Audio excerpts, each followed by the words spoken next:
Good day, everyone. I am Dr. Dinel Bonifacio, and for this session, I will now be discussing how milk gets from breast to baby. For our objectives, we have to identify the parts and functions of the breast and give an overview on breast changes post-pregnancy. We have to know the basic physiology of lactation hormones. We have to discuss how breast milk is produced and how production is regulated. Also, we aim to describe the baby's role in milk transfer and describe the proper attachment in breastfeeding. The breast. There are elements that are necessary for a normal breastfeeding process. The first one will be the breast, of course, no? Yan ang kailangan ni mommy, no? Because it produces and releases the milk. And of course, the baby who is able to remove the milk from the breast via effective suckling. The manner in which the baby is attached at the breast will determine how successful these two elements will come together. Breast attachment is very, very crucial. Knowing how the breast develop is important to understand the physiologic changes that happens in order for lactation to occur. Remember the keywords, ha? Lactation. Yan ang isa sa pinaka-importante po natin dapat tandaan para sa module na ito. So, breast tissue begins to develop in utero, undergoing the first of many developmental changes necessary for proper breastfeeding to occur. At 18 to 19 weeks of gestation, a bulb-shaped mammary gland, very maliit lang po ito, no, can be discerned in the fetus. Inside the bud, a rudimentary mammary ductal system is formed, which is present at birth. And after birth, the growth of the gland parallels to that of the child until puberty.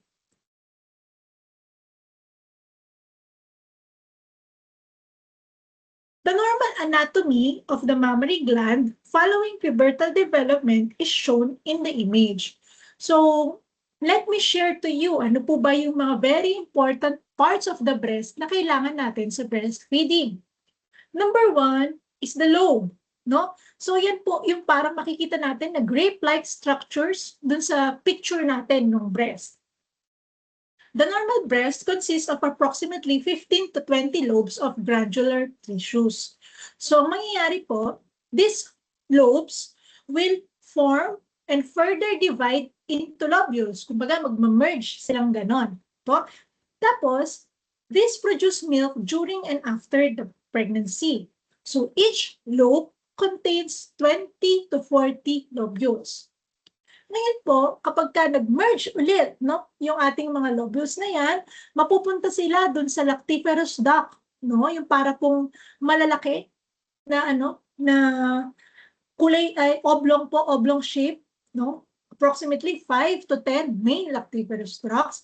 Then they will end outside as the nipple or what we call the mammary papilla. Diyan na ho lumalabas yung ating gatas. So again, ano po? From the lobes, lobules, lactiferous ducts, lactiferous sinus, nipple. So ganun po yung flow ng milk palabas mula kay mommy papunta kay baby. So what are the stages of lactation? No? The stages of lactation can be divided into 4. So ano po yung 4 na yon? Mammogenesis, lactogenesis, galactopoiesis, and involution. Okay, let's start with mammogenesis. So what is this phase? No? What is this stage? So this is the stage where the breast growth occurs. So ang nangyayari po dito, lumalaki po yung size, no? Bumibigat po yung breast, no? Mammogenesis. It will be followed by your lactogenesis, which is then divided into 2 stages. No? Stage 1 happens during mid-pregnancy, and stage 2 happens at day 2 to 3 up to day 8 after birth. So ano naman po mga pertinent activities na nangyayari per stage?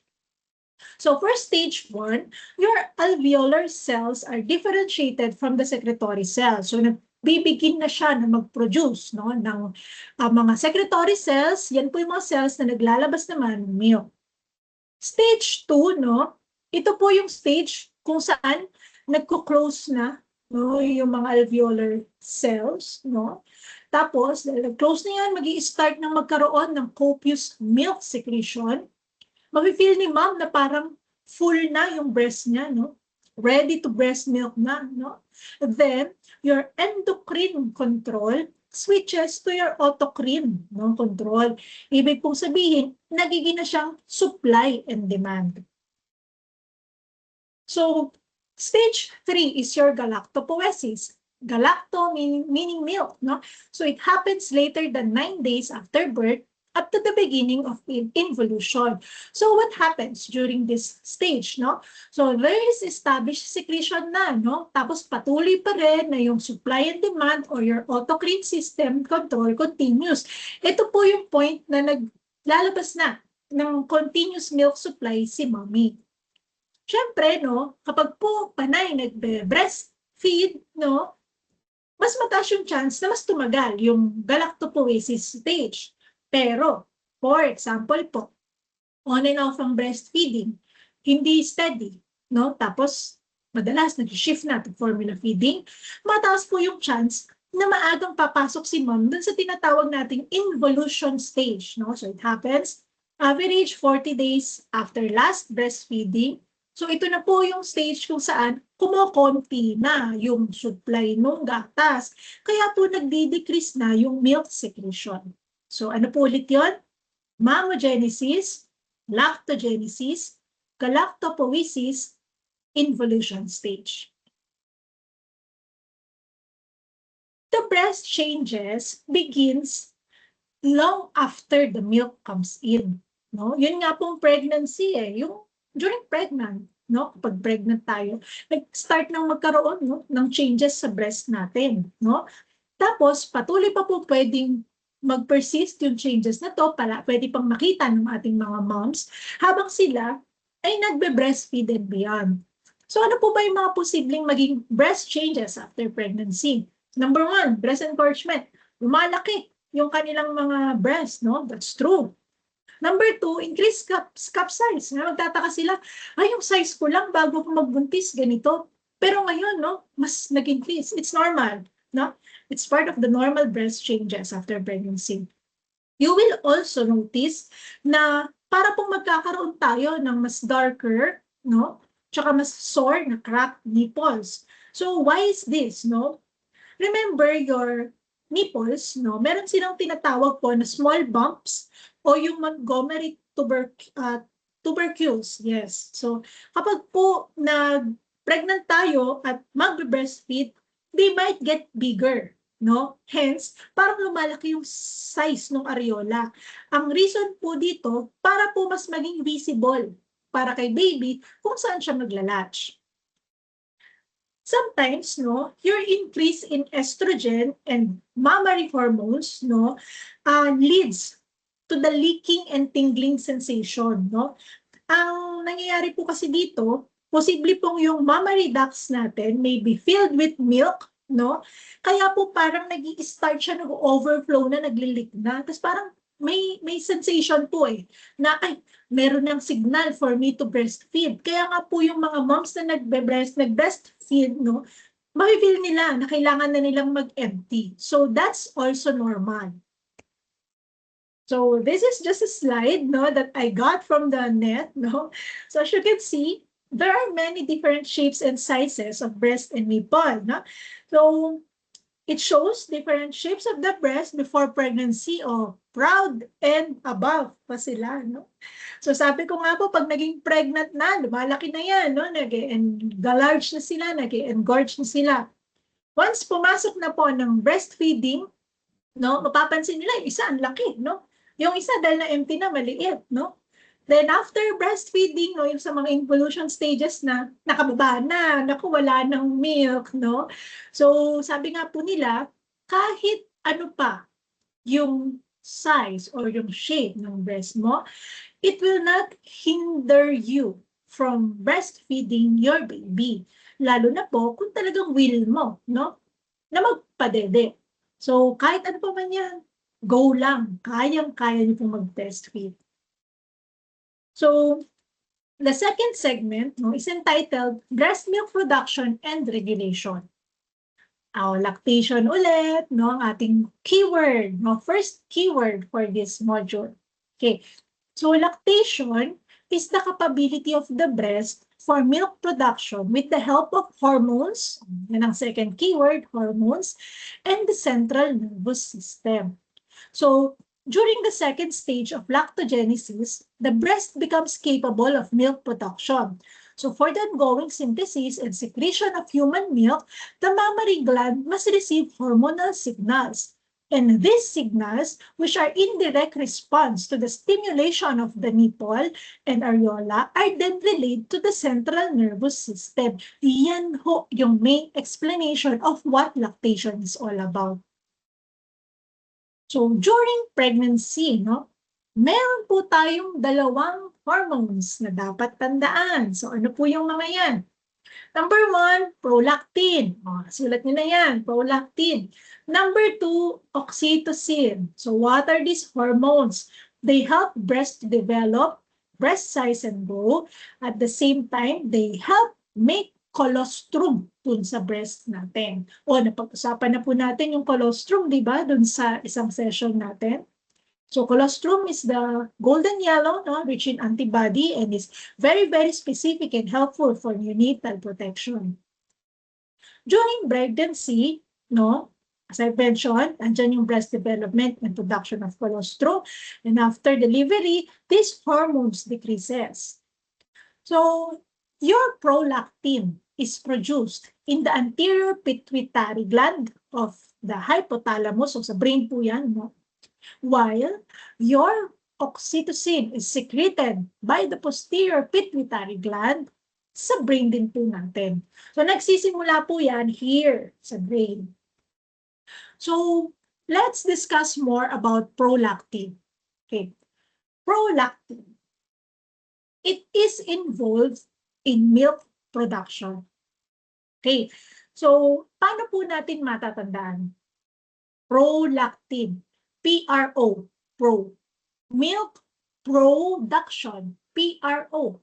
So kapag po nagtanong, ano ang hormone na involved sa milk production, the answer is prolactin. Okay, so how does prolactin work? Okay, so it works after a baby has taken a feed. Tapos, it can make the mother feel sleepy and relaxed. And it is at high levels in the first 2 hours post-delivery. And it is very high at nighttime. Okay. Doktora, medyo explain mo pa ng konti. Medyo nalilito po kami sa action ng prolactin. Okay. So, the binding of prolactin to receptors on the epithelial cells in the mammary gland stimulates milk production.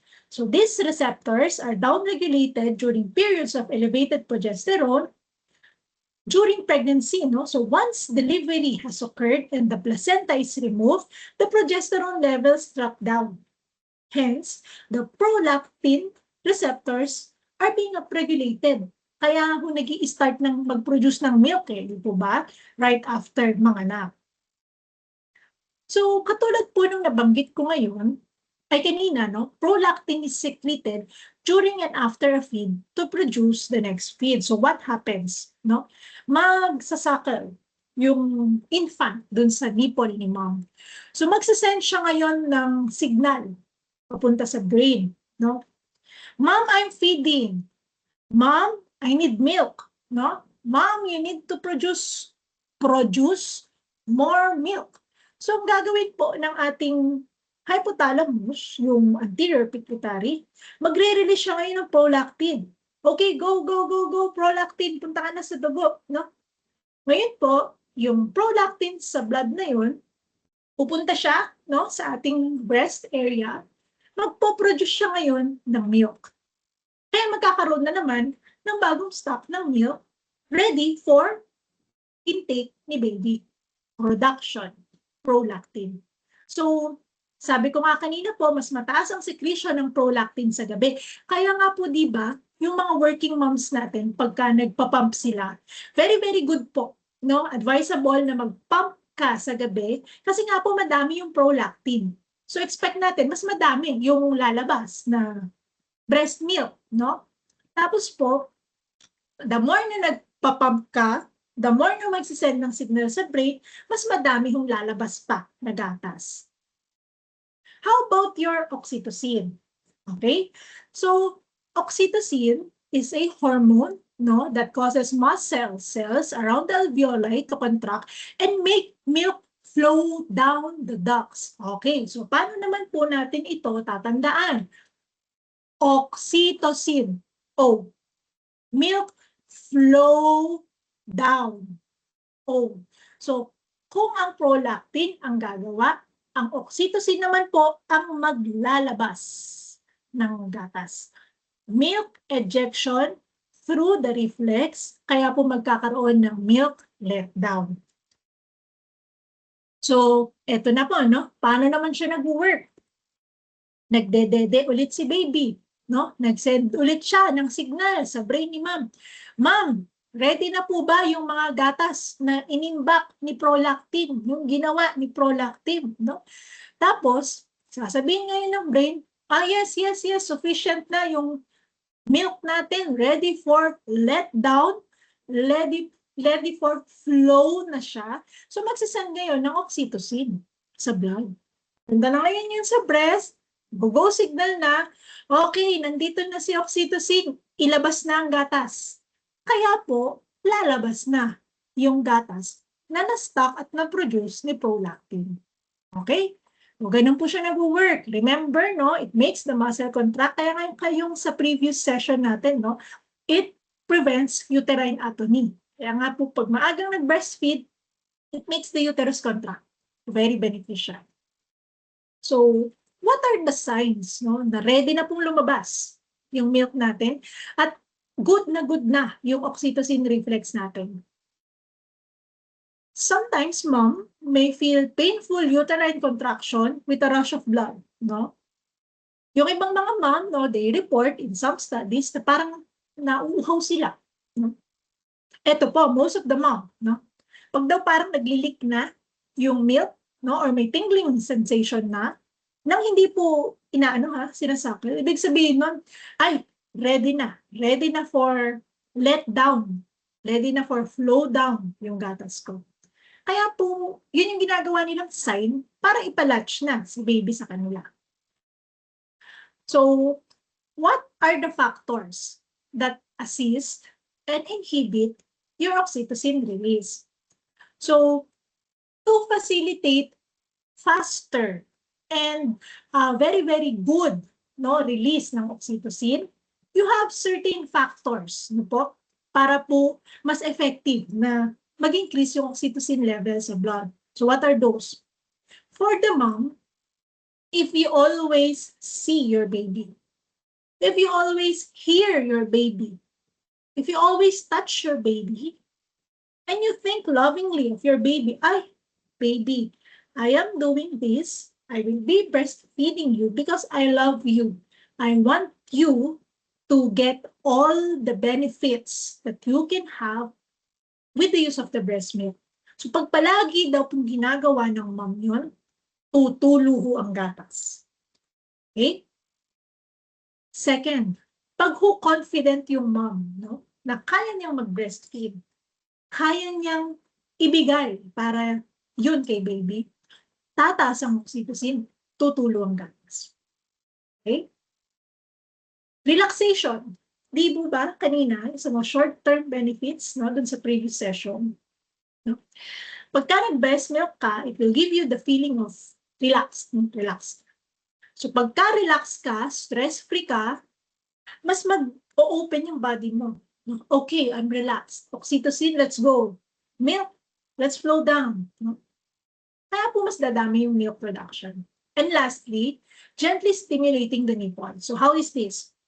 So in certain institutions, no, in order for the uterus to contract, the midwife sometimes do a maneuver, he or she stimulates the nipple. Yan, ginaganyan siya. Okay. If you stimulate the nipple, according to researchers, no, it increases the oxytocin release, no, hence the uterus will contract. As we've been discussing, no, kapag ka nagkakaroon ng ganong contraction, tataas yung oxytocin sa katawan. Remember, it's not just only for the uterine contraction. Kakaroon din yung effect sa posterior pituitary, tataas yung level ng oxytocin, tataas yung milk production. Okay? How about factors that inhibit the oxytocin release? No? So, hindi naman po all the time ay palaging go lang ng go ng oxytocin. So, ano po yung mga pwedeng mag-decrease, no, ng release ng oxytocin? Extreme pain. Yung masakit, yung pagdedede, no? Sakit, may sugat, no? Stress and worry, yan. Pagkapagod, pagka-stress, na, ay, wala na akong time mag-breastfeed, no? Ay, worried. Ay, first time mom ko, hindi ako marunong magpadede, no? Hindi ko alam kung paano i-facilitate, no? Yung pagpapadede kay baby. Nako, those factors will decrease oxytocin release. Hence, decrease your milk. No? So, yung iba naman po mga parents, na lalo na in other countries, yung nahihiya sila, embarrassment. Ay, ayoko magpadede sa public place kasi nakakahiya.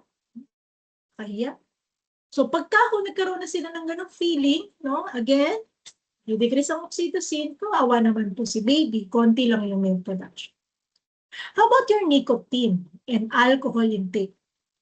Doktora, pag po nanigarilyo at saka uminom, pagka nagpapadede, masama na po ba yun? Nakaka-inhibit na po ba ng oxytocin release yun and milk production? The answer is yes, in excess. Okay? So I'm not saying na pag umiinom ka or naninigarilyo ka, or you have vices during pregnancy, ay hindi ka na mag-produce ng milk. No? Remember, everything is in excess, posibleng magkaroon ng effect. So kung talagang chain smoker or talagang heavy alcoholic drinker ka, pwede pong magkaroon ng effect yun, babawasin. So dapat, everything should be in moderation, no? Yung ample, healthy alcohol intake lang per day, no? Or kung ano yung type ng alcohol. Sometimes, some persons, they say na red wine daw, no? 1 to 2 glasses, no? Pero sabi ko nga po, as much as possible, no? We have to protect and maintain our good health status habang nagpapag-breastfeed para hindi na tayo magkaroon ng ibang mga other problems. Okay, so this is just another demonstration or another illustration, no? Sorry po, again, another illustration, no? When a mom thinks of the baby, no? Holds the baby, hears the baby, smells the baby, no? Tataas po ang milk production. But if the mom is in pain, anxious, doubtful, stressed, may stop yung reflex. So, how can we help, no, to produce the oxytocin, no, in copious amounts sa body natin? So, I can teach you a technique, no? So, for example, sa ating mga dads, sa ating mga titos, sa ating mga male personnel or mga female na kasama din sa bahay, you can do the back massage o yung tinatawag po na oxytocin reflex massage. So how do we do this? So katulad po nung nasa diagram, so you have to instruct the mom to lie down. Mas maganda po nakahiga, no?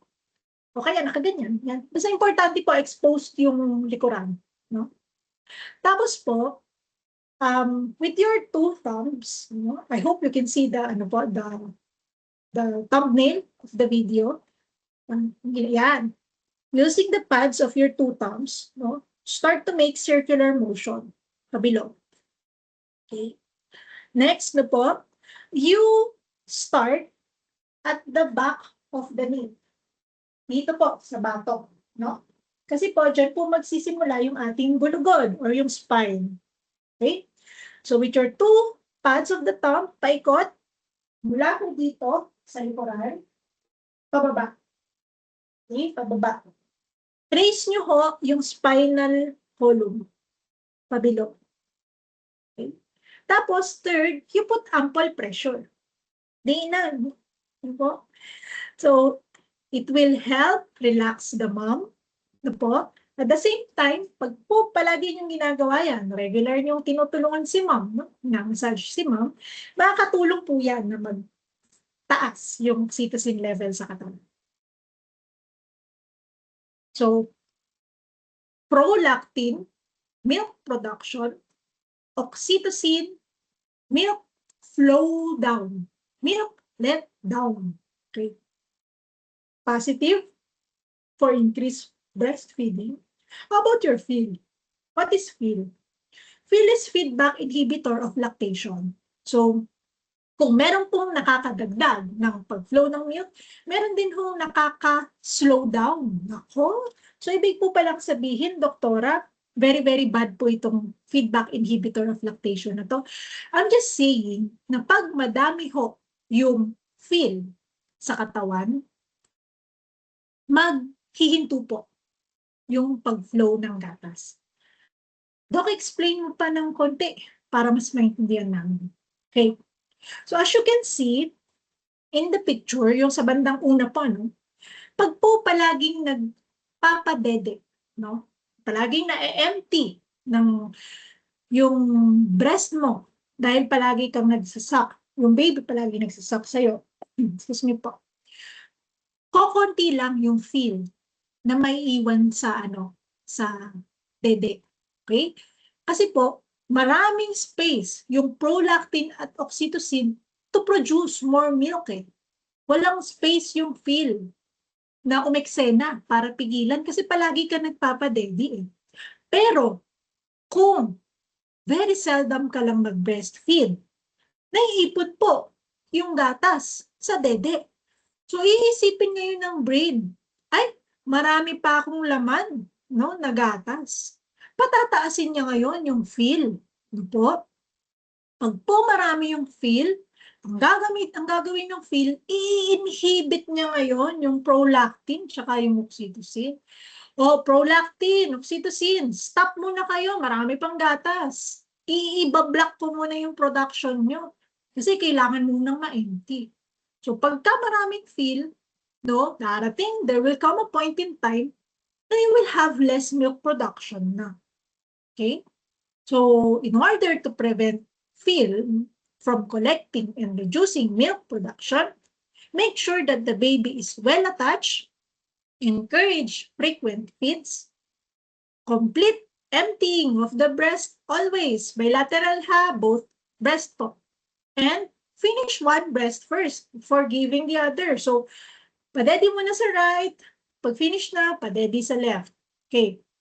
If the baby cannot suckle, no, in certain circumstances or medical indications, mag-express, mag-pump, no? Para po hindi naiipon yung milk, patuloy pa rin kung nagkakaroon ng milk production. Okay. So, last few slides na po. So, baby and milk transfer. So, ano naman po ito? What is the role of the baby in milk transfer? Remember, important siya kasi siya yung nagsasuckle, no? So, the baby controls the prolactin production, the oxytocin reflex, and the removal of feel inhibitor within the breast. So, ito na po yung third key term para sa ating session for this day. Good attachment. Okay, can you please repeat it with me? Good attachment. So for the mother to produce milk for the baby's need, the baby must suckle often in the right way by good attachment. So kung meron po kayong tatandaan na slide dito sa session na to, eto na po yan. What are the signs of good attachment? Ano ba yung mga sinyales na tama yung paglalatch ni baby at pag-attach ni baby sa nipple ni mami para maging effective siyang magdede? So please say the following with me. Number 1, baby's chin touches the breast. Number 2, baby's mouth is wide open and with a mouthful of breast. Number 3, baby's lower lip is curled outward. And number 4, upper portion of the areola is more visible, lower portion of the areola is not visible. Okay, so let me show you po.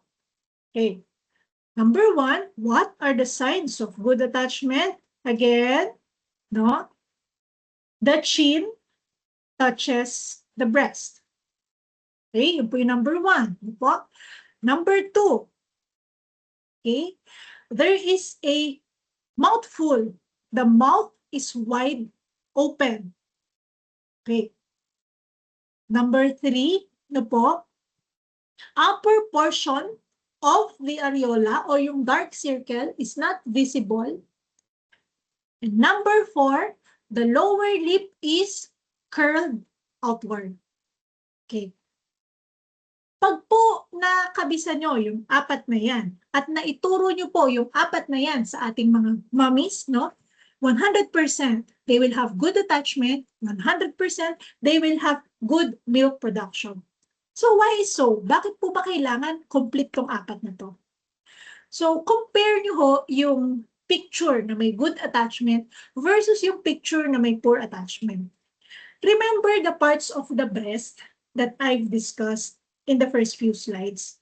Yun hong milk natin, dadaan yan from the lobe to the lobules or papunta sa lactiferous duct up to the nipple.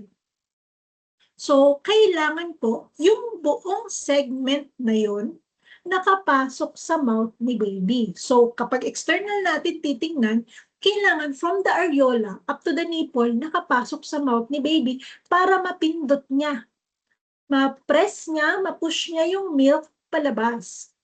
Kasi kung pangit po yung attachment, no, at naka-latch lang siya, nakadikit lang siya doon sa tip lang ng nipple, hindi po niya mapipress yung milk na nandun sa lactiferous duct. Yung mismong outer nipple lang ang lalabas, ang isasak niya. So, hindi po masyadong madami yung lalabas na milk. Kumbaga parang kokonti lang. No? Kaya importante po na ma-practice ng mga moms kung paano yung proper attachment para makuha ni baby ng maayos yung gatas. So, yan. How about that picture? Can you please tell me po, ano ba ito? Good attachment po ba siya or poor attachment? Okay, so tingnan natin. Mouth wide open, no? Mouth full. Number 2, no po? Yung lower lip is curled outward. Number 3, no? Ano pa po yung cardinal symptoms? Kokonti lang yung areola na nakikita sa taas. And number 4, the chin touches the breast. So, therefore, no, compare nyo dun sa kabila. O, yan yung sinasabi ko po kanina. Yung nakukuha lang niya, yung tip lang nung nipple. So, hindi niya napipindot yung duct kung nasan yung gatas. Saan layo po, layo ng chin niya, di ba? So, alin po dyan sa dalawa, yung good attachment, the left or the right picture? So, you're correct, di po? Picture on the left shows good attachment, while the picture on the right shows poor attachment. O, ito pa po. Yan. O, external naman, ha? O, alin po dyan yung may good attachment? Alin naman po dyan yung may poor attachment? Okay. Again, you are correct. Very good, no po? So, yung may good attachment dyan ay yung nasa left, no? While, on the other hand, yung nasa right naman po na picture, poor attachment. So, what if, no? Patuloy po, no? There is a continuous practice of poor attachment between the mom and the baby. So, what will be the consequences? Number 1, the mom will have painful nipples. Kasi nga po, pag hindi na-express ng maayos yung gatas, sasakit po talaga yan, no? Tapos magkakaroon po ng sore, dry, cracked nipples, no? Masakit po yun. Pwede bang magka-mastitis pagka po ganon. Tapos, dahil nga po hindi na-empty ng maayos, mamamaga yung breast. Naku, source din po ng pain yan for the mom, no? Baby engorgement. On the baby's side naman, the baby will be unsatisfied kasi nga hindi siya nakakakuha ng maraming milk. So magiging fuzzy siya, iiyak siya ng iiyak, no? Tapos, you will notice that the baby will feed frequently, no? And for a long time kasi tinatry nga niyang iposisyon yung sarili niya para makakuha siya ng gatas. Unfortunately, hindi siya nakakaposisyon ng maayos. Kaya parang magkakaroon ng failure to gain weight. The same time, dahil nga konti yung nalalabas, kaka-decrease na ng milk production.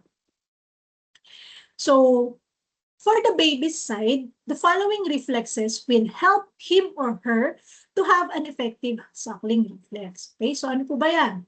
Your rooting reflex, no? What is this? When someone touches the cheek of the baby or the lips, no? Hinahanap ni baby yan. Yeah, hanggang makarating siya dun sa nipple. That's your rooting reflex. Once nandun na siya sa nipple, the suckling reflex will start. Pagsasak. Okay? And pagka nakuha na niya yung milk, it will be immediately followed by your swallowing reflex. Lunok. Kaya pumapasok kay baby yung milk. Your gag reflex, ito naman po pagka sumobra yung milk o kaya na-touch yung posterior part no, nung ating pharyngeal area, no? Or na-touch yung anterior part of the tongue ni baby, para pong gagarin siya. So, what are the signs for effective suckling? Okay, so, doktora, na-teach ko na ho kay ma'am, no? Yung good attachment. So, paano ko po malalaman kung okay, no? Effective yung pagsasakal ni baby doon sa nipple ni ma'am?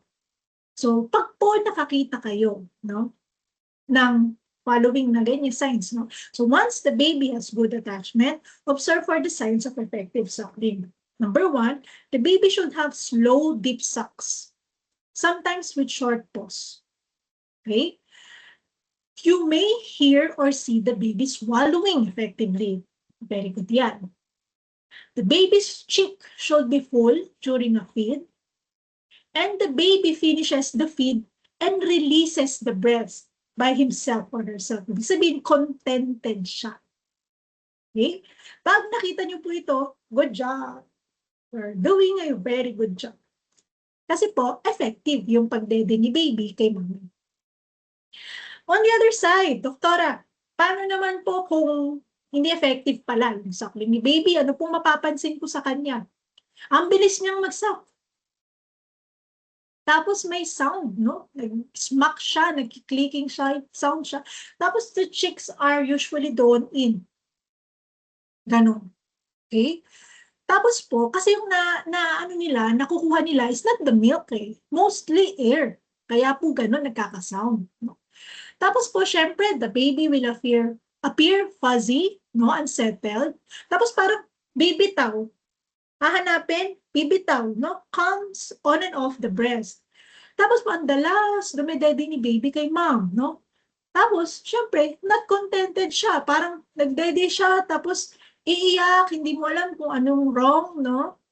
Yung pala po, hindi siya nakadede ng maayos. So, these are just illustrations on what a good latch is, what a good milk removal is, how swallowing and breathing, no, progress at the same time, no?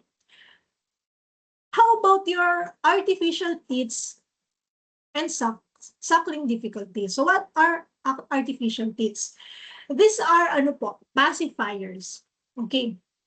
So artificial teats and pacifiers may cause difficulties for breastfeeding baby because it may produce difficulty suckling at the breast.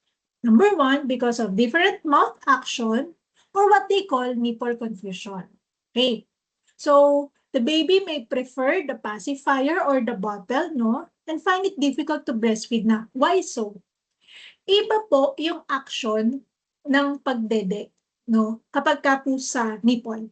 Kasi baby controlled siya. no? Versus kapag po yan ay sa bote, no? Dumedete, yung bottle feed siya, bottle fed siya, no po? Pag po kasi tinaob mo yung dete, ang bilis na ang bilis na ng tulo. So, hindi na masyadong magkakaroon ng effort si baby na mag-suckle kasi continuous yung flow. So, iisipin niya, wow, okay to, goods to, no? Dire-diretso ng tumutulo yung gatas. Hindi na ako mag-e-effort, no? Mild suckling ko na lang siya. So, yung difference in action po na iyon, no? Pag binalik nyo na naman siya dun sa nipple, na siya yung kailangan mag-control ng flow ng milk, mahirapan na siya. Ano po? Kaya nga, umaayaw na sila. Nagkakaroon na sila ng confusion. Kasi mas gusto nila, syempre, dun sa madami na flow. Kaya po, yung ibang mga naka-formula milk, minsan, umaayaw sila kaagad sa nipple feeding. How about pacifier? Doktora, you mentioned, no? Na avoid. As much as possible, avoid. Sa ano po natin, 10 steps of breastfeeding, this is included po dun sa ating 10 steps, no?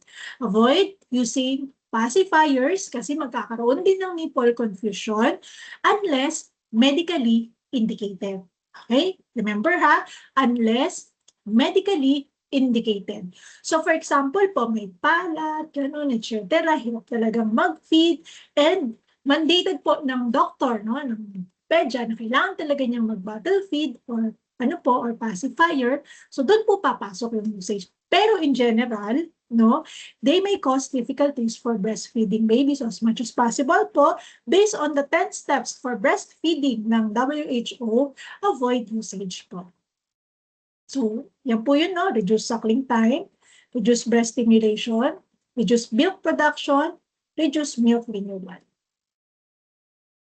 So, last, what is a reluctant nurser? A reluctant nurser is a baby who has difficulty attaching to breast. Why? These are the possible causes of a reluctant feeder. Number one, baby may not be hungry at the time. Malabusog pa, no? So, baby may be cold, ill. Sometimes in preterms, they are small and weak. Baby may be in a poor breastfeeding position. So, pangit ang attachment. Kaya pala po ayaw mag-feed. Mother moves or shakes. No? Nagzuzumba pala si mom habang nagbe-breastfeed. O talagang hindi makakakuha ng proper timing and position si baby. Breast is engorged kasi nga po hindi nagpa-empty. Breast milk is flowing too fast. Baby has mouth sore or blocked nose. Baby may be in pain. Oops, baby has nipple confusion. No? Baby does not like new smell of mother. Ay! So, ibig po bang sabihin kapag ka po medyo hindi maganda yung smell ni mother, no? Pwedeng maging reluctant feeder. According to sources, yes. So, kailangan palaging fresh, no? Palaging good yung hygiene ni na mom bago magpa-breastfeed. Or milk supply is too low. So how do we manage reluctant feeders? So look for the cause. Hanapin po muna natin kung ano yung reason. Pag nakita natin yung reason, manage accordingly, no? Para po at least ma-address natin, ay, kaya pala ayaw mag-feed ni baby, may kulamog pala, may sipon pala, barado pala yung ilong. Kaya pala ayaw mag-feed ni baby kasi kaka-feed lang pala, no? So, encourage skin-to-skin contact in a calm environment when the baby is not hungry. And remember, do not force the baby to breastfeed when crying. Mahihirapan lang po. Okay? So, kailangan calm, no? Pacified, para makakuha siya ng tamang tempo, timing, and good attachment. In summary, okay? So, we have learned, no, that the breast changes after pregnancy.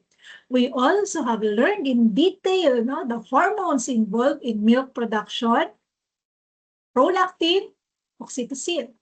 We also learned the proper techniques of good attachment, and we also learned to know and see the signs of effective suckling.